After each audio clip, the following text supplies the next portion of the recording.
বাৰেপতি এনেকুৱা এটা সময়ত এটা প্ৰসংগ মানুহৰ মাজলৈ আহে যে মানে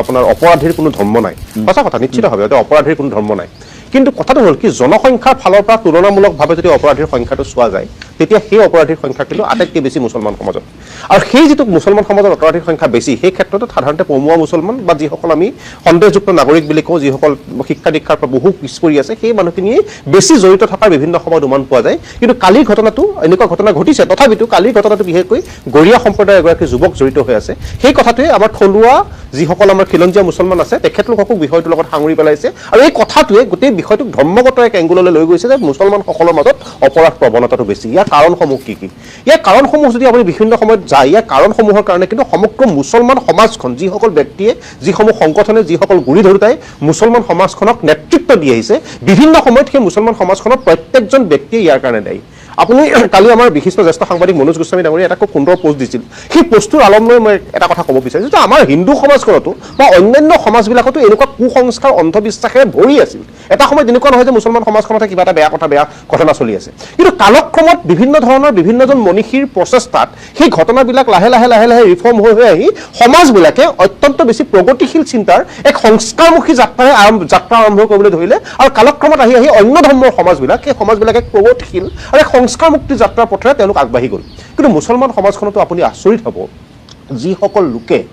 আমাৰ এখন সমাজৰ এখন আপোনাৰ বিধানসভা লোকসভাৰ দৰে এটা সমষ্টি এখন 5-10 লাখ মানুহক ৰিপ্ৰেজেণ্ট কৰি আহি বিধানসভাৰ দৰে আসন পুৰণি কৰে আজি কিছুদিনৰ আগত সেইখন পবিত্ৰ বিধানসভাতে যেতিয়া পলিগামিতা আমাৰ বহু বিবাহৰ সন্দৰ্ভত এখন বিল উত্থাপন হৈছিল আপুনি প্ৰাঞ্জিতা সেনান হয়তো আপুনিও আছিল ময়ো আছিলোঁ সেই বিধানসভাত সেই মুছলমান সমাজৰ কেইজনমান জ্যেষ্ঠ ব্যক্তিয়ে এনেদৰে যুক্তি প্ৰদৰ্শন কৰিছিল মই ভাবি আচৰিত হৈছিলোঁ যে এইসকল ব্যক্তিয়ে কোনখন সমাজত বাস কৰিছে যিখন সমাজত এজন পুৰুষে বহুগামিতাৰ ওপৰত যিখন সমাজৰ এজন পুৰুষে বিভিন্ন বহু বিবাহৰ ওপৰত বাল্য বিবাহৰ ওপৰত আজিৰ তাৰিখতো ধৰ্মীয় দৃষ্টিকোণৰ ফালৰ পৰা তেখেতলোকৰ সপক্ষে যুক্তি দাঙিব পাৰে সেইখন সমাজত আপুনি কেনেধৰণৰ এক সমাজ সংস্কাৰৰ দিশত আমি গৈ আছোঁ আজি UCC প্ৰসংগত মুছলমান মহিলাসকলক সোধকচোন তেখেতলোকে UCC প্ৰসংগতে নিশ্চিতভাৱে ক'ব যে UCC ৱেলকাম কিন্তু UCCক মুছলমান সমাজ চাওক সেই UCC ডিবেটত যিগৰাকী মুছলমান বিধায়িকা হয় তেওঁ আকৌ UCCৰ বিৰুদ্ধে এক্সেক্টলি মানে সমৰ্থন কৰিছে যিখন সমাজত এগৰাকী মহিলাই নিজৰ পুৰুষৰ বহু বিবাহৰ সমৰ্থন কৰিব পাৰে আৰু এনেকুৱা যুক্তি যে মানে আপোনাৰ পত্নীগৰাকী বিবাহ মানে যদি মানে আপোনাৰ বেমাৰ আজাৰেৰে মানে অসুস্থ হয় তেতিয়া পুৰুষজনে আৰু এজনগৰাকী বিয়া পাতিব পাৰে কেনেকুৱা এক চিন্তা হ'ব পাৰে তাতে ধৰ্মীয় দৃষ্টিকোণৰ ভাবক ধৰ্ম কি ধৰ্ম আমাক কিয় লাগে ধৰ্মই প্ৰগতিশীলতা বুজায় ধৰ্ম এনেকুৱা বস্তু নহয় ধৰ্মই সমাজ সংস্কাৰ কৰে প্ৰত্যেকটো ধৰ্মই তেনেকুৱা গতিকে ধৰ্মক যদি আলম লৈ পেলাই আমি আজিও এনেকুৱা ধৰণৰ কথা বতৰা কৈ থাকোঁ আৰু সেই সমাজখন অন্ধকাৰৰ কুটিল গৰ্ভৰ পৰা কেনেকৈ ওলাই আহিব গতিকে এনেধৰণৰ অপৰাধ প্ৰৱণতা এনেধৰণৰ কুসংস্কাৰ এনেধৰণৰ অন্ধবিশ্বাস আজি তাৰিখত আপুনি মুছলমান সমাজখনৰ যিসকল ধৰ্মগুৰু আছে তেওঁলোকৰ বিভিন্ন ধৰণৰ বাক্য নাচাইতো আজি বদৰুদ্দিন আজমল ডাঙৰীয়া তেখেতক মই যথেষ্ট এগৰাকী বিভিন্ন ধৰণৰ ছ'চিয়েল ৰিফৰ্মছত তেখেতে আজমল ফাউণ্ডেশ্যন কৰিছে ল'ৰা ছোৱালীক শিক্ষা দিছে মই ছাপোৰ্ট কৰিছোঁ তেখেতে হস্পিটেল বনাইছে য়েছ অ'কে কিন্তু সেইখনি মুছলমান সমাজ যিখন সমাজত শিক্ষাৰে অনগ্ৰসৰ হৈ থকা মুছলমান সমাজখনক তেখেতৰ দিক নিৰ্ণায়ক বাণী দৰকাৰ হয় সেইখন সমাজত কিন্তু তেখেতে পানী ফুকি এখন সমাজক বিচলিত কৰি তেখেতলোকৰ সমাজখনক এটা বেলেগ দিশত সেই সমাজখনক লৈ যাবলৈ চেষ্টা কৰিছে যিখন সমাজত তেখেতৰ দিক নিৰ্ণায়ক ভূমিকা দৰকাৰ আছিল যিসকল মহিলাৰ মাজত তেখেতে ক'ব লাগিছিল অনগ্ৰসৰ সমষ্টিটোক তেখেতে সেই মহিলাসকলক ক'ব লাগিছিল যে জীয়াই থকাৰ অধিকাৰ প্ৰত্যেকগৰাকী মহিলাৰ সমান আজি দিল্লীত থকা এগৰাকী খুব শিক্ষিত মহিলাৰ যিটো অধিকাৰ আছে সেইখন সমাজত থকা মুছলমান মহিলাসকলৰ সেইটো অধিকাৰ আছে তাৰ বিপৰীতে তেখেতে কি কৰে পানী ফুকি দিয়ে মুছলমান সমাজৰ মহিলাই ইমান বাচ্চা জন্ম দিব লাগিব বাচ্চা জন্ম কৰাৰ মেচিন ইত্যাদি কথাৰে সমগ্ৰ সমাজখনক এনেকে কলুষিত কৰিছে তেনেকুৱা এজন ব্যক্তিৰ পৰাই শিক্ষিত ব্যক্তিৰ পৰা যিজন ব্যক্তি বাহিৰৰ সমাজখনত তেখেতে সমাজ সংস্কাৰেৰে এক বেলেগ ধৰণৰ ইমেজ লৈ আজি হয়তো বিশ্বৰ মানদণ্ডত বিশ্বৰ প্ৰতিযোগিতাত তেখেত এগৰাকী অগ্ৰণী ব্যৱসায়ী কিন্তু যিখন সমাজত তেখেতৰ ভূমিকা দৰকাৰ হৈছিল সেইখন সমাজত তেখেতে ধৰ্মীয় বন্তিৰ ধৰ্মীয় দৃষ্টিকোণেৰে সেইসকল মানুহক অন্ধবিশ্বাসৰ কুটিল গহ্বৰত যদি ৰাখিব বিচাৰে এইখন সমাজ কেনেকৈ উন্নতিৰ পথত আগবাঢ়ি আহিব আফ্ৰিদা হোসেন মই আপোনাৰ ওচৰলৈ আহিছোঁ এই যিবিলাক কথা এই কথাবিলাক আপুনি বহুত দিনৰ পৰা কৈ আছে এগৰাকী মই আপোনাৰ ধৰ্মৰ পৰিচয় বিচৰা নাই বা কেতিয়াও মই সেই পৰিচয় আপোনাক পৰিচয় কৰাই দিয়া নাই মই তথাপিও আজি এই অনুষ্ঠানৰ প্ৰাসংগিকতাৰ স্বাৰ্থত কৈছোঁ এগৰাকী মুছলমান মহিলা হৈও এই কথাবিলাক আপুনি বহু দিনৰ পৰা কৈ আছে অধিকাংশ অপৰাধীয়ে মুছলমান হোৱাটো এতিয়া নেৰেটিভ নহয় ইমান দিনে বহুতে কৈ আছিল যে এইটো এটা নেৰেটিভ এইটো নেৰেটিভ নহয় এইটো এটা পৰিসংখ্যা এইটো এটা বাস্তৱ কিয় হৈছে খুব দুৰ্ভাগ্যজনকভাৱে মই আফ্ৰিদা হুছেইন হয় মই আজিৰ দিনটোত যদি মই চেষ্টাও কৰোঁ মই মোৰ নিজৰ বাৰ্থ ৰাইটটো শুদ্ধ কৰিব নোৱাৰো ময়ো হুছেইন লিখো আৰু এখন সমাজৰে ময়ো এক প্ৰতিনিধি যিখন সমাজক আজি মই প্ৰতিনিধিত্ব কৰিছো সাংবাদিক হিচাপে যেনেকে মোৰ মানে আমাৰ সাংবাদিক গালিবুৰে যিটো কথা লিখিছে যে খুব লাজ লাগে কাৰণ আমি ফিল্ডত থাকো যেতিয়া এজন চুৰ এটা ডকাইত প্ৰত্যেকটো বস্তুতে যদি আপুনি মুছলমান টাইটেলটো দেখে হুছেইন আলী দেখে আমাৰ কাৰণে খুব এটা এম্বাৰেছিং সিচুৱেশ্যন হয় কাৰণ আমি যোনখন সমাজৰ পৰা আহোঁ বিশেষকৈ আপাৰ আসামৰ পৰা আহোঁ উজনি অসমত এই বস্তুবিলাক আমি দেখা নাছিলো যেতিয়া মই নামনি ফালে আহিলো গুৱাহাটীত আহিলো আৰু বিশেষকৈ আজিৰ দিনত যদি মই কওঁ আজি বিশেষকৈ 5-10 বছৰত যেটো আপোনাৰ ক্ৰাইমৰ যেটো এটা ৰেট যেটো মুছলমান সমাজত যথেষ্ট বৃদ্ধি পাইছে আৰু তাৰ ফলতে মই কিন্তু কিছুমান মানুহকো জগৰীয়া কৰিব বিচাৰো নম্বৰ 1 হ'ল এই সমাজখনক প্ৰতিনিধিত্ব কৰা যিসকল নেতা আছে বৰ্তমান তেওঁলোকৰ যিখিনি ডিবেট আপোনালোকে এছেম্বলিত চাই সেই ডিবেটত যদি আজি আপুনি স্কুলীয়া বা কলেজৰ এজন ভাল মানে ডিবেটৰকো ৰাখি দিয়ে তেওঁলোকৰ ডিবেট শুনিব পাৰি এছেম্বলিৰ ডিবেট আজি শুনাৰ এই মানে মই শুনিব নোৱাৰো মোক বহুত কিজনে সুধিছে যে আপুনি আমাৰ ডিবেট শুনিছেনে মই শুনা নাই বুলি কৈছো এটো কাৰণে মোৰ শুনাৰ ইচ্ছা নাই কাৰণ তেওঁলোকে যিখিনি পাতল কথা কয় সমাজখন আমি আগবঢ়াব হলে আমি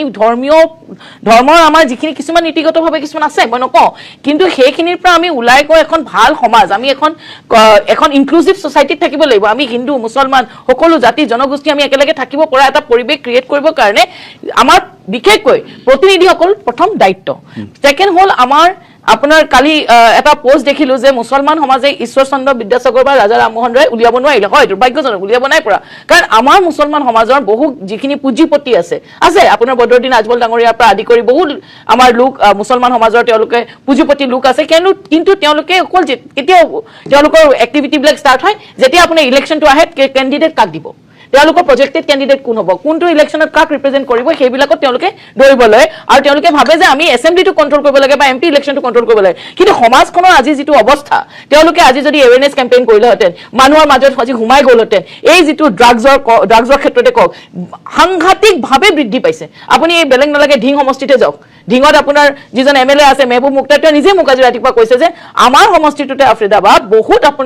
আপোনাৰ ড্ৰাগছৰ হেৰি প্ৰব্লেম আছে বাকি যিমান মুছলমান আপোনাৰ কনস্টিটুৱেন্সি আছে সবতে আপোনাৰ দেখিব আপুনি ড্ৰাগছৰ হেৰিটো বাঢ়ি গৈছে সেকেন্ডলি হল এডুকেশ্যনৰ ফালৰ পৰা আপুনি চাব পাৰে যেটা আমাৰ সবতছে দুখ লাগে কি মোক আজি বেয়া পাব মোৰ এটা ভয় মানে আজিকালি ভয় লাগে কথা ক'বলৈ আমাৰ কৰবাত মই ভাবো আমাৰ এডুকেশ্যন লেভেলটো আমাৰ একেবাৰে মুছলমান সমাজত বিশেষকৈ যিসকল মই আজি এটা বস্তু চাওঁ কেথলিক আপুনি যিবিলাক ইনষ্টিটিউশ্যন বা খ্ৰীষ্টিয়ান ইনষ্টিটিউশ্যন যায় বেপ্টিষ্ট ইনষ্টিটিউশ্যনছ বিলাক যায় যিবিলাক ফাদাৰ থাকে চিষ্টাৰ থাকে সেই সকল কিন্তু শিক্ষিত আৰু আপুনি চাব তেওঁলোকে শিক্ষাৰ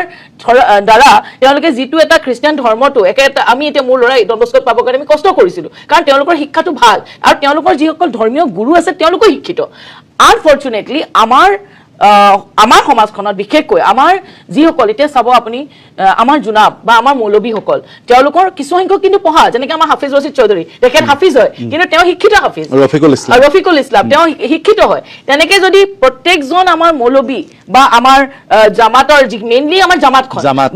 জামাতখন কেলে প্ৰাণজিত দা প্ৰত্যেক দিনাই আপোনাৰ নামাজ পঢ়ায় আৰু আমাৰ অসমীয়া মুছলমান সমাজে কওক আপোনাৰ অভাৰঅল মুছলমান সমাজৰ এইটো এটা হেৰি আছে ফ্ৰাইডে নামাজটো যেনে তেনে আপোনাৰ চবে পঢ়ে ফ্ৰাইডে নামাজত যদি আজিৰ দিনটোৰ প্ৰায় যে নাই সমাজ সংস্কাৰত লাগি যাওঁ আমাৰ মৌলবীসকলক আমি অকণমান শিক্ষাৰ ফালৰ পৰা দিওঁ কেনেকৈ তেওঁলোকে পেপাৰখনকে এটলিষ্ট পঢ়িব পৰা হওক সেইখিনি যোগ্যতা হওক প্লাছ তেওঁলোকে সমাজ সংস্কাৰৰ কথা পাতক প্ৰায়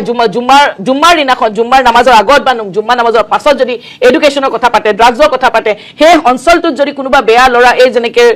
ৰ'জ আলীৰ নিচিনা যদি কোনোবা উদ্দণ্ড যুৱক আছে তেওঁলোকক কেনেকৈ কণ্ট্ৰল কৰিব পাৰি সেইবিলাক যদি যেতিয়া কথা পতা হ'ব আমাৰ সমাজখন সংস্কাৰ হ'ব তাতে কিন্তু আৰু ছেকেণ্ডলি আপুনি এতিয়া চাব এই যিসকল জনপ্ৰতিনিধি আছে আপুনি মই খুব দুৰ্ভাগ্যজনকভাৱে মই এতিয়া ছ'চিয়েল মিডিয়াত পঢ়ি আছো আজি চাওক আপোনাৰ 19 জন বিধায়ক আছে কংগ্ৰেছৰ মেক্সিমাম 19 জনৰ 18 জন বিধায়ক হ'ল মই আজি কংগ্ৰেছৰ এগেইনষ্টে কোৱা বা কোনোবা এগেইনষ্টে কোৱা নাই মই আজি পাব্লিক ৰিপ্ৰেজেণ্টেশ্যনটোৰ কথা কৈ আছো যে এই 18 জন বিধায়কৰ আপুনি কোনোবা এটা আপুনি এতিয়ালৈকে হেৰি পালেনে ষ্টেটমেণ্ট পালেনে 18+3 ৰাইজৰ দলৰ এজন আছে এআইডিএফৰ দুজন আছে এতিয়ালৈকে আপুনি এটা ষ্টেটমেণ্ট পালেনে দুৰ্ভাগ্যজনক এইটো কাৰণে প্ৰাণজিত দা কাৰণ তেওঁলোকে এই সমাজখন আপোনাৰ ৰিপ্ৰেজেণ্ট কৰি আছে পলিটিক্যালি ৰিপ্ৰেজেণ্ট কৰি আছে তেওঁলোকৰ ষ্টেটমেণ্টটো সমাজৰ কাৰণে ইম্পৰ্টেণ্ট কাৰণ আজি আৰু তাতে কিন্তু বহু কেইজন শিক্ষিত এমএলএও আছে তেওঁলোকেও কিন্তু নিবাদ তেওঁলোকে ফিল্ডত কি কৰিছে কাক লগ ধৰিছে ডিচিক লগ ধৰিছে এছপিক লগ ধৰিছে সেইটো কথা পিছৰ কথা ছেকেণ্ডেৰী কিন্তু পাব্লিকেলি তেওঁ কি কৈছে পাব্লিকেলি তেওঁলোকৰ ষ্টেণ্ডটো কি সেইটো কিন্তু আজি মই এগৰাকী মানে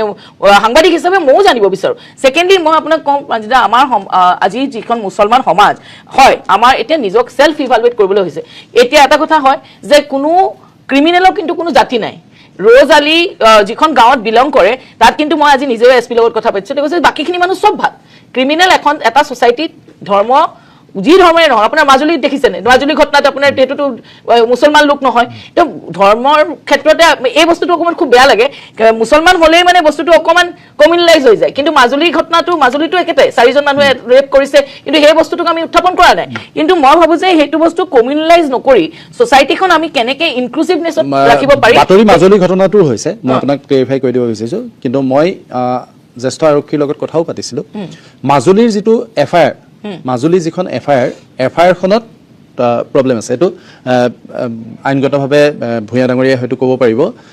FIR-খনত মোৰ হাতত FIR-খন পৰা নাই কিন্তু যিখিনি মই গম পাইছোঁ যে বেয়া কাম কৰিছিলতো আইনগতভাৱে সেইটো বুজাব নোৱাৰি বেয়া কাম কৰিছিল বুলি সেই শব্দটোহে আছে হয়তো FIR-খন দিওঁতে ভুল কৰিছে বা যি কৰিছে FIR-খন দিছে আপুনি আজি দুদিনমানৰ পৰা লিখি আছে আমাৰ পুলিচৰ বহুত গাফিলতি থাকে এই FIR-খন লিখা মানুহটো সেই শিক্ষিত লোকসকলে নাজানে আমি নিজে দেখো যে যিখিনি নাজানে তেওঁলোকে কি কৰে সেই পুলিচৰ তাত যিজন আমি নিজে ৰিপৰ্টিঙতে দেখিছো তেওঁলোকে কয় আপোনালোকে লিখি দিয়ক সেই তাতেই কেইটামান কিছুমান কাৰণ পুলিচৰ বহুত চতুৰ তেওঁলোকে জানে যে কোনটো শব্দত আপোনাৰ আইনগতভাৱে হেৰি লাগিব সেইখিনি কিন্তু বহুত গাফিলতি কৰে সেকেণ্ডলি মই ভাবো যে এই বস্তুটো ধৰ্মীয় ৰাজনীতি নকৰি পেলাই আমি কেনেকৈ সমাজ সংস্কাৰ কৰিব পাৰি আৰু ৰ'জ আলী বুলিয়ে নহয় এনেকুৱা কোনো ধৰ্মীয় জাতি জনগোষ্ঠীৰ মাজতে এনেকুৱা ওলাব নালাগে হয় মই ভূঞা ডাঙৰীয়া আপোনাৰ ওচৰলৈ আহিছোঁ ক'ৰবাত কিবা এটা গণ্ডগোল হৈছে সামাজিক সংস্কাৰ বা সমাজ ব্যৱস্থাটোত ক'ৰবাত নিশ্চয় কিবা এটা ভুল হৈছে এই শিক্ষা কোৰাণে দিয়া নাই কোৰাণে এই শিক্ষা দিয়া নাই এই শিক্ষা ইছলামে দিয়া নাই কিন্তু পৰিসংখ্যাই যি তথ্য দিছে সেয়া ভুল তথ্য নহয় কিয় এই অপৰাধ প্ৰৱণতাটো বৃদ্ধি পাইছে মুছলমান সমাজৰ বাবে সেইটো আফ্ৰিদা হুছেইনৰ বাবে যি ধৰণে লজ্জাজনক কথা হৈছে লাজ লগা কথা হৈছে আপোনাৰ বাবেও দুখ লগা কথা হৈছে দুখ লগা নহয় অত্যন্ত লজ্জাজনক কাৰণ মই আজি আব্দুৰ ৰাজ্জাক ভূঞা হিচাপে বহিব লগা হৈছে আৰু বাইদেউ কোৱাৰ নিচিনা মোৰ নামটো মানে ইছলামৰ লগত জড়িত এতিয়া যি হওক আপুনি যিটো কথা বক্তব্য ৰাখিছে যে কিয় হৈছে মানে ইছলাম মুছলমানত মানে অপৰাধৰ সংখ্যাটো কিয় বাঢ়ি গৈছে সেইটোৱেতো প্ৰশ্ন কথাটো হ'ল চাওক এতিয়া যদি আমি একদম গ্ৰাছৰুট লেভেলৰ পৰা যদি আমি চাব যাওঁ তেতিয়াহ'লে আমি দেখিম যে বাইদেৱে যেনেকৈ কৈছে যে প্ৰপাৰ গাইডেন্স যিসকল মানুহ responsible to guide A society তেওঁলোকে মই ভাবোঁ প্ৰপাৰলি গাইড কৰিব পৰা নাই আপুনি চাওক আজি শুক্ৰবাৰে নামাজত আমাৰ খুতবা বুলি এটা মানে ট্ৰেডিশ্যন আছে নামাজ আৰম্ভ হোৱাৰ আগতে এটা খুতবা দিয়া হয় সেই খুতবাটোত আপোনাৰ গতানুগতিকভাৱে মানে একেখিনি খুতবাই আপোনাৰ ৰিপিটেডলি পঢ়ি থকা হয় কিন্তু মই যিমান দূৰ জানো যদিও মই ইমান ধৰ্মৰ লগত জড়িত নহয় তথাপি মানে মোৰ যিখিনি মিনিমাম নলেজ তাতে আপোনাৰ কিছুমান এনেকুৱা মেছেজ ফ্ৰাইডে প্ৰেয়াৰৰ থ্ৰু দি দিব পৰা যায় যে ধৰক এই যে আমাৰ সমাজৰ যিটো স্খলন হৈছে যে বা যিটো আপোনাৰ পৰিসংখ্যাই যিটো কৈ আছে যে ক্ৰিমিনেলৰ ৰেটটো বাঢ়ি গৈছে ৰিগাৰ্ডিং আপোনাৰ ধৰ্ষণে হওক হত্যাই হওক ড্ৰেগ পেডলাৰ্ছে হওক এই বস্তুটোৰ পৰা আঁতৰাই আনিবৰ কাৰণে যিটো এটা কাউন্সিলিঙৰ দৰকাৰ সেই কাউন্সিলিংটো আপোনাৰ তাতে নিশ্চয় কৰিব পৰা যাব গতিকে সেইটো কাৰণে সেই ইছ্যুটো আহিছে কিন্তু এতিয়া কথাটো হ'ল চাওক অপৰাধীৰ যিটো সংখ্যা আমি অপৰাধ আৰু অপৰাধীৰ সংখ্যাটো আপোনাৰ আমি যদি ডাটা কাৰণ মই আইনৰ মানুহ হিচাপে মই তথ্যৰ ওপৰত ভিত্তি কৰি সেই কথা ক'ব লাগিব এতিয়া কথাটো হ'ল আপোনাৰ ministry of home affairs in the government of ইণ্ডিয়াৰ এটা আপোনাৰ উইং আছে আমাৰ গোস্বামী ডাঙৰীয়াও জানিব আপোনাৰ NCRB মানে নেশ্যনেল ক্ৰাইম ৰিপৰ্ট ব্যুৰো গতিকে নেশ্যনেল ক্ৰাইম ৰিপৰ্ট ব্যুৰোৱে মানে এটা ডাটা ৰখা নাই যিটো ডাটা হ'ল আপোনাৰ ধৰক ৰিলিজন বেচিছ ডাটাটো তেওঁলোকে এতিয়ালৈকে কোনো ৱেবছাইটত আপলোড কৰা নাই কিন্তু অলৰেডি কনভিক্টেড বা আণ্ডাৰ ট্ৰায়েল প্ৰিজনাৰ্ছৰ এটা ডাটা আমাৰ অসমৰ কাৰণে তেওঁলোকৰ ৱেবছাইটত এভেইলেবল আছে আপোনাৰ আপুনি চেক কৰিব পাৰে হয় if we go by the data তেতিয়াহ'লে আপুনি দেখিব এৰাউণ্ড মানে 49% আপোনাৰ হিন্দু মানুহৰ কথা কৈছে আপোনাৰ আৰু বাকীখিনি ধৰি লওক আপোনাৰ মানে মেইনলি আপোনাৰ টাৰ্গেট কৰিছে মানে মুছলমানকে মই আপোনাৰ প্ৰিজন ষ্টেটিষ্টিক্স অফ ইণ্ডিয়া বিচাৰিছোঁ ইন 2021 টো মোৰ ওচৰত আছে in Assam 61% of convicts and 49% of the under trials were Muslims while the population share of the community in the state was only 34 মানে 21 চনত 34% মুছলমান মানুহ আছিল জনসংখ্যা আছিল তাৰে যিসকল কনভিক্টেড শাস্তি পোৱা অপৰাধী 61% জেলত আছে আৰু জেলত থকা 61% মুছলমান আৰু 49% আণ্ডাৰ ট্ৰায়েলত থকা 49% মুছলিম কিন্তু এই সংখ্যাটো কৰোতে আমি লগতে এইটো কথা মনত ৰাখিব লাগিব যে পপুলেশ্যনটো অনলি 34% নহয় সেই বস্তুটো আপোনাৰ ক্লিয়াৰ নাই সেই ৰিপৰ্টত গতিকে it is basing on the population হিচাপে কৰিছে নে আজিকালি আপুনি আইনৰ হেৰি হিচাপে ভালকে জানিব হিচাপে আজিকালি যোৱা 5 বা 7 বছৰত অসমৰ ক্ৰাইম ৰেটটোৰ ক্ষেত্ৰত এটা ডাটা কালেক্ট কৰে পুলিচে যে ক্ৰিমিনেলজন কোনটো কমিউনিটি মানে কোনটো ৰিলিজন বেচিছ কাৰেক্ট না ঠিক আছে আমি চাওক এতিয়া মই সেই বস্তুটো এই ডাটাৰ কথাটো মই এইটো কাৰণে কোৱা নাই যে মই আমাৰ কমিউনিটিৰ মানুহখিনি ক্ৰিমিনেল নহয় বুলি মই ক'ব বিচৰা নাই বা ক্ৰাইম ৰেটটো যে বাঢ়ি গৈছে সেইটো মই ক'ব বিচৰা নাই কিন্তু কথাটো হ'ল যে এই মুছলমান মানুহখিনি যিটো আপোনাৰ 1.2 crore পপুলেশ্যন আছে এটোতো আপোনাৰ অসমৰ এটা অবিচ্ছেদ্য অংগ অফ আৱাৰ পপুলেশ্যন এতিয়া কোনোবাই ধৰক পমুৱা মুছলমানক সন্দেহজনক অচিনাকি বাংলাদেশী বিভিন্ন ধৰণৰ টাৰ্ম ইউজ কৰে আপোনাৰ কিন্তু টাৰ্ম ইউজ কৰিলেও আল্টিমেটলি দে আৰ দি পপুলেশ্যন আনটিল আনলেছ দে আৰ তেওঁলোকক ইয়াৰ পৰা আপোনাৰ বিতাড়িত কৰা নোহোৱালৈকে বা বিদেশী ঘোষণা নকৰি তেওঁলোকক বিতাড়িত নকৰালৈকে তেওঁলোক আমাৰ পপুলেশ্যন বুলি আইনমতে আমি মানি ল'ব লাগিব এতিয়া কথাটো হ'ল এই যিটো নেৰেটিভ আপোনাৰ ধৰক ক্ৰিয়েট হৈ গৈ আছে ডে বাই ডে যে মুছলমানে অপৰাধৰ সংখ্যাটো বাঢ়ি গৈছে হিন্দুৰ কমি গৈছে তেনেকুৱা নহয় আপোনাৰ ক্ৰাইম যদি আপুনি চাব যায় মই যিহেতু আইনৰ লগত জড়িত আৰু কোৰ্টত বিভিন্ন গোচৰৰ লগতো জড়িত গতিকে মানে নন মুছলিম ক্ৰাইমো আছে আপোনাৰ এনেকুৱা নহয় যে আপুনি একদম চকুমুদি থাকিলে হ'ব তেনেকুৱা নহয় কিন্তু মই কোনো মুছলমান ক্ৰিমিনেলক ছাপোৰ্ট কৰিবৰ কাৰণে এই কথাটো কোৱা নাই গতিকে কথাটো হ'ল যে আজি চাওক আজি মই আপোনালোকৰ সংবাদ মাধ্যমক ধন্যবাদ জনাব লাগিব কাৰণ এই যিটো প্ৰগ্ৰেম আপোনালোকে বিভিন্ন নিউজ চেনেলে আজি এইটো প্ৰগ্ৰেমেই কৰিছে আৰু এই প্ৰগ্ৰেমটো একচুৱেলি এটা পজিটিভ চেন্সত আমি ল'ব লাগিব মই কথাটো কৈ দিছোঁ যে দুৰ্ভাগ্যজনক যে এটা ধৰ্মভিত্তিক কথাৰে আমি আলোচনাটো কৰিবলগীয়া হৈছে কিন্তু সামাজিক সংস্কাৰৰ বাবে সমাজলৈ এটা বাৰ্তা দিবৰ বাবে ক'ৰবাত কিবা এটা আৰম্ভণিৰ বাবে এই ধৰণৰ আলোচনাৰ নিশ্চয় প্ৰয়োজন আছে আৰু মই এজন আপোনাৰ মুছলমান ব্যক্তি হিচাপে ময়ো আপোনালোকৰ ওচৰত আজি কৃতজ্ঞ কাৰণ এই প্ৰগ্ৰেমটোৰ জৰিয়তে এটা যদি ইনিচিয়েশ্যন এটা ষ্টাৰ্ট হৈ যায় আপোনাৰ ৰাইজৰ মাজত যদি এটা সচেতনতা বাঢ়ে যে আমি আজিৰ পৰা আমাৰ সমাজৰ আপুনি চাওক আমাৰ সমাজ ব্যৱস্থাটো কিন্তু খুব অৰ্গেনাইজড আপুনি যদি চাব যায় মোৰ ঘৰ আপোনাৰ মই এটা জাষ্ট এটা এক্সাম্পল দিছোঁ মোৰ ঘৰ হ'ল আপোনাৰ হাতীগাঁও সিজুবাৰীত মোৰ জন্মও তাতে মই ডাঙৰ দীঘল হৈ আজি প্ৰায় 50 বছৰ হ'ব লগা হ'ল আমাৰ সমাজ ব্যৱস্থাটো কেনেকুৱা আপোনাৰ এখন জামাত এটা জামাত থাকে আপোনাৰ গতিকে বাইদেউ কোৱাৰ নিচিনা গতিকে সেই জামাতে যদি আজি ধৰক এটা দায়িত্ব লয় যে আমি এটা মিটিং অৰ্গেনাইজ কৰিম মান্থলিয়ে হওক বা উইকলিয়ে হওক বা ইয়াৰলি হওক হৈ পেলাই আমি আমাৰ সমাজত আমাৰ যিসকল ধৰক এনেকুৱা ধৰণৰ অপৰাধী সংখ্যা বাঢ়ি গৈ আছে এইটো কেনেকৈ কাৰ্টেইল কৰিব পাৰি তাৰ এটা বিহিত ব্যৱস্থা ল'বৰ কাৰণে সামাজিকভাৱে এটা আলোচনা কৰি আমি এটা মেছেজ যদি ডোৰ টু ডোৰ দিব পাৰোঁ তেতিয়াহ'লে মই ভাবোঁ যে এই ঘটনাবিলাক আপোনাৰ নিশ্চয় মানে ডিক্ৰিজ হৈ গৈ থাকিব এতিয়া আপুনি চাওক আমাৰ যিখন হাতীগাঁও সিজুবাৰী যিখন গাঁও তাতে আপুনি বিশ্বাস নকৰিব ঘৰে ঘৰে এতিয়া আপোনাৰ মানে SCSৰ পৰা আৰম্ভ কৰি ডাঙৰ আপোনাৰ মানে জবত তেওঁলোক আপোনাৰ ইনভলভ হৈ আছে একদম গোটেইখিনি এৰিয়াত আৰু নিবনুৱা আছে নিবনুৱা নথকাও নহয় গতিকে তাৰ মাজতে আমি ঘুনুক ঘানাককে কেতিয়াবা শুনা পাওঁ যে ক'ৰবাত এটা দুটা মানে ড্ৰাগ পেডলাৰ্ছো ধৰা পৰিছে কিন্তু সেইখিনি তাৰ লোকেল মানুহ নহয় আপোনাৰ সেই বাহিৰৰ পৰা অহা অপৰাধীৰ সংখ্যাটোৰ কাৰণে কেতিয়াবা এটা ঠাইৰ বদনাম হয় আজি যদি আমি এই ৰ'জ আলী বোলা মানুহজনক যদি আমি বা ল'ৰাজনৰ কথা যদি আমি আলোচনা কৰিব যাওঁ বাইদেউ কোৱা মতে তাৰে এছপিৰ যিটো ইনফৰমেশ্যন আহিছে যে গোটেই গাঁৱৰ মানুহখিনি গাঁওখন শান্তিপ্ৰিয় বা ভাল এতিয়া কথাটো হ'ল যে চাওক এটা লাভ জিহাদ বুলি শব্দ এটা ওলাই আছে আপোনাৰ এতিয়া লাভ জিহাদ বুলি শব্দ মানে প্ৰব্লেমটো কি হয় আমাৰ কোনো ধৰণৰ তেনেকুৱা ষ্টেটিউটছ বা সংবিধান বা ক'তো সেই ডেফিনেশ্যনটো নাই যদি আমি সহজ ভাষাত বুজিব লাগে যে মই এজন মুছলমান ল'ৰা হিচাপে মোৰ পৰিচয়টো যদি মই হিন্দু বুলি এজনী হিন্দু ছোৱালীক প্ৰেমত মানে আয়ত্ত কৰিব বিচাৰোঁ তেতিয়াহ'লে that will be an offence of love jihad সেইটোৱেতো মিনিং কিন্তু এতিয়া কথাটো হ'ল যে এই যিটো ল'ৰা আপোনাৰ এই ল'ৰাটোক মই যিমান দূৰ জানো সি ৰ'জ আলী বুলি তেওঁলোকৰ ঘৰেও জানিছিলে ছোৱালীজনৰ ঘৰে গতিকে জনাৰ পিছতো মই যিমান দূৰ ধৰক এই মিডিয়া ছ'চিয়েল মিডিয়াটো আজি মই সেই ল'ৰাৰ বাপেকৰ কিছু ষ্টেটমেণ্ট শুনিছোঁ আপোনাৰ কিন্তু এইটো চাওক এইটোৱে যিটো কাণ্ড এই ল'ৰাটোৱে কৰিলে এই কাণ্ডটোক গৰিহণা দিয়া মানে কোনো ধৰণৰ ভাষা আৰু শব্দৰ অভাৱ আজি যিটো চিষ্টেমত মানে তেওঁ মাৰ্ডাৰটো কৰিছে গতিকে মই এজন আইনৰ মানুহ হিচাপে এতিয়া প্ৰব্লেমটো ক'ত মই ক'ব নোৱাৰোঁ যে এনকাউণ্টাৰটোক মই ছাপোৰ্ট কৰিব পাৰোঁ যিটো এনকাউণ্টাৰ হৈছে এতিয়া কি চিটুৱেশ্যন এৰাইজ হৈছিলে তাতে পুলিচে ধৰিব যাওঁতে সেইটো আজি আমি ষ্টুডিঅ'ত বহি অনুমান কৰাটো খুবেই কঠিন গতিকে এটা ডিউ প্ৰচেছ অফ ল দি যদি আপোনাৰ পানিছমেণ্ট হ'লে হয় তেতিয়াহ'লে মই সেইটো বেছি সুখী হ'লো হয় কিন্তু যিহেতু এনকাউণ্টাৰটো অলৰেডি হৈ গ'ল এই কথাটোত ক'ব লগা একো নাই ঠিক আছে বসন্ত মই আপোনাৰ ওচৰলৈ আহিছোঁ আচলতে একেটাই প্ৰশ্ন সমস্যাটো ক'ত হৈছে এয়া এতিয়াৰ কথা নহয় বছৰ ধৰি আমি দেখি আহিছোঁ পৰিসংখ্যাটো কমা নাই অসমত মুছলমান লোকৰ সংখ্যা মই কৈছোঁৱে যে 34% 21ৰ পৰিসংখ্যা মতে অপৰাধ কৰি শাস্তি পোৱা লোকৰ 61% মুছলমান লোক জেলত থকা আৱাসীসকলৰ মানে কয়েদীসকলৰ 49% মুছলমান কি হৈছে গোটেই সমাজ ব্যৱস্থাৰ ওপৰত ডিপেণ্ড কৰিব গোটেই বিষয়টো আৰু তাৰ কাৰণে গোটেই এটা মনোবিজ্ঞান বা মনস্তাত্ত্বিক কথাবিলাক আহি পৰিব যে কি পৰ্যায়ত মানুহবিলাকৰ চিন্তাধাৰাটো গৈ আছে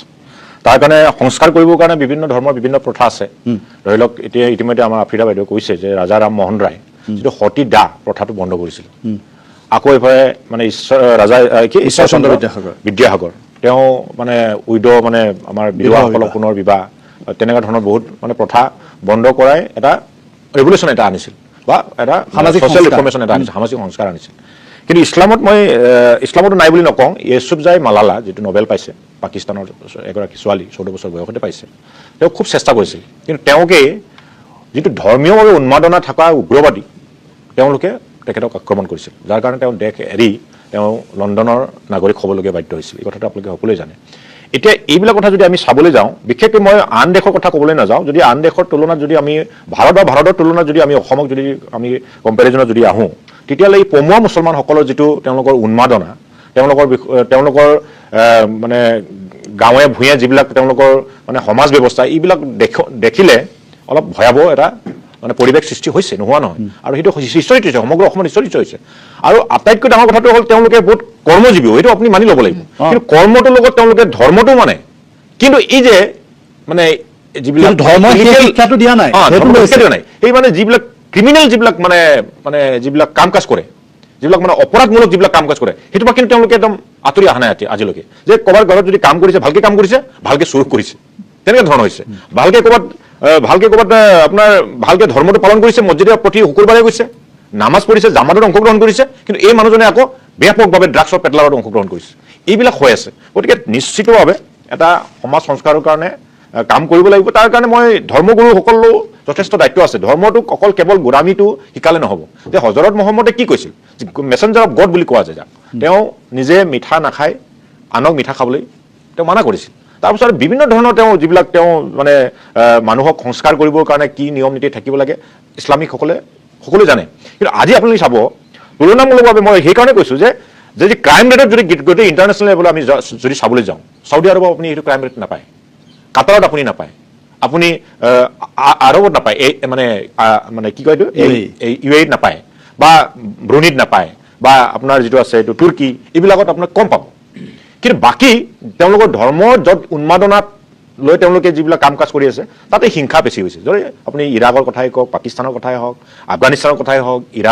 ইৰানৰ কথাই হওক, বাংলাদেশ বা বাংলাদেশতে হওক, মানে কেনেকে ধৰণৰ তেওঁলোকে ক্ৰিমিনেল এটা মাইণ্ডছেট লৈ বা সামগ্ৰিকভাৱে গোটেই বিশ্বটোক অচল কৰা ধৰণৰ এটা ধৰ্মীয়ভাৱে যিটো উন্মাদনা, সেই উন্মাদনাৰ কাৰণে নিশ্চয় তেওঁলোকৰ ক্ৰিমিনেল মাইণ্ডছেটটো আন ধৰ্মৰ লোকৰ লগতো তেওঁলোকে এটা মানে এটা কি বুলি কয়, অসহিষ্ণুতা তেওঁলোকে অলপ থাকেই। থকাৰ কাৰণে তেওঁলোক কিবা কাৰণত তেওঁ চাইকলজিকেলি অলপ প্ৰব্লেম হ'ব পাৰে। এইটো সেইকাৰণে মই ভাবোঁ যে অসমৰ ক্ষেত্ৰত চাব যে মই কৈছোঁ যে এই পমুৱা মুছলমানসকল কেনেকে ধৰণৰ, তেওঁলোকে নিজকে অকণমান চিটিজেন মানে দ্বিতীয় শ্ৰেণীৰ নাগৰিক অলৰেডি তেওঁলোকে ভাবে, সেইটো ভাবে। আৰু তেওঁলোকে য'তে যদি সুবিধা পায়, তেওঁলোকে মানে এইবিলাক ক্ৰিমিনেল এক্টিভিটিছবিলাক কৰিবৰ কাৰণে য'ত সুবিধা পায় তেওঁ তাত কৰে। আৰু তেওঁলোকৰ গোটেই পৰিৱেশটো তেনেকুৱা ধৰণৰ। আপুনি চৰ চাপৰিত গ'লে সেইটো, আপুনি মছজিদত গ'লেও আপুনি ধৰ্মৰ কথা শিকাব, কিন্তু ধৰ্মটোৱে যে বেয়া কামটো মানা কৰে এইটো শিকাই নেকি মই নাজানো। ধৰ্মৰ মই বহুত তেনেকুৱা কথা জানো য'ত ধৰ্মীয় নেতাজনে ধৰ্মৰ অপব্যাখ্যা কৰে সাংঘাতিক। তেওঁলোকৰ ভাষণবিলাক শুনিলে আপুনি মানে কি কয়, গাৰ নোম থিয় হৈ যায়। কাৰণ ইমান উন্মোদনা জেনেৰেলাইজ কৰা নাই, কিন্তু এনেকুৱা একাংশ তেওঁলোকৰ ধৰ্ম গুৰু আছে শিক্ষা দক্ষাৰে, তাৰমানে যিটো প্ৰতিষ্ঠানিক শিক্ষা, সেই প্ৰতিষ্ঠানিক শিক্ষা তেওঁলোকৰ নাথাকে, কিন্তু তেওঁলোকে কোৰাণৰ বাণী বুলি কৈ কিছুমান অপব্যাখ্যা দিয়ে। আৰু মই জেনেৰেলাইজ কৰা নাই, আপুনি চাব অবেচি আহিলে ইয়াত ইলেকশ্যনৰ আগত তেওঁ যি ধৰণৰ অসমৰ পৰিৱেশত যেনে ধৰণৰ কথা বতৰা ক'ব লাগিছিল সেইটোতো নক'লে। আজমলক জিকাবলৈ কাৰণে তেওঁ যিটো ইয়াত অসমৰ জনসাধাৰণৰ মাজত এটা বিভেদ সৃষ্টি কৰিব সেইটোকে দিলে। ঠিক আছে, মই আহিম,